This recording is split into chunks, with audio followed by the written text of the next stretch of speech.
September மாதம் 8ஆம் நாள் அன்னை மரியாவின் பிறப்பு நாள்.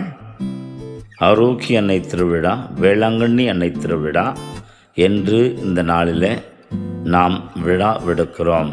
அனைவருக்கும் அன்னையின் பிறப்பு நாள் வாழ்த்துக்களை தெரிவித்து ஜெபங்களோடு கூட நமது மகிழ்ச்சியை வெளிப்படுத்துகின்றோம்.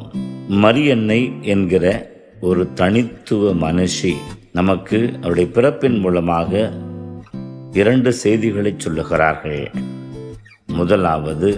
முதல் வாசகத்தில் மீகா புத்தகத்தில் நாம் பார்ப்பது போல, யூதாவின் குடும்பங்களில் மிகச் சிறியதாய் நீ இருக்கிறாயே என்று எப்ரத்தா எனப்படும் பெத்லகேமே என்று அந்த பகுதி அடைக்கிற ஆண்டவர் எளிமையின் கோலத்தில் இருக்கிற மரியாவை அவர் சமூகத்தில் பெரிதாக பேசப்படாவிட்டாலும் தன்னுடைய மீட்பு பணிக்கு அவர்தான் சரியான ஒரு தேர்வாக இருக்க முடியும் என்று அவரை தேர்ந்து கொள்ளுகிறார், உயர்த்துகிறார், ஏற்புடையவராக மாற்றுகிறார், அழைக்கிறார், அவருடைய மேன்மையிலே பங்கு கொடுக்கிறார்.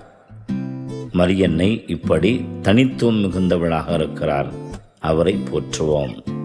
மேலும் மரியன்னை இவ்வுலகத்தில் வாழ்ந்து வெறும் வாழ்வு என்பது இப்படித்தான் என்பதை மட்டும் குறிப்பிடவில்லை.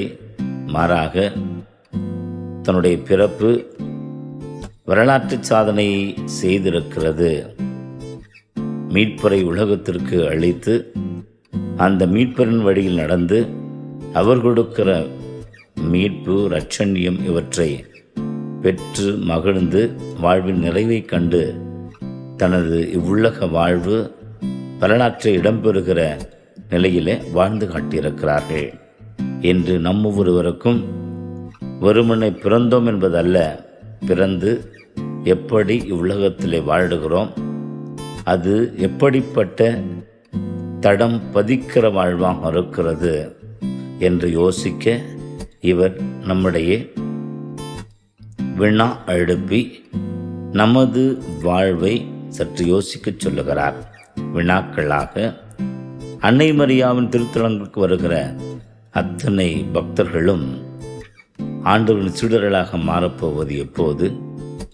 மரியன்னை வாழ்வை கடவுளுக்கு உகந்த காணிக்கையாக அளித்தது போல இவ்வுலகிலே வாழுகிற நாம் இறைவனுக்கு உகந்த வழிப்பொருளாக நம் வாழ்வை மாற்றிக்கொள்ள நாம் முயற்சிக்கிறோமா? சிந்திப்போம். ஆமென். மரியே வாழ்க.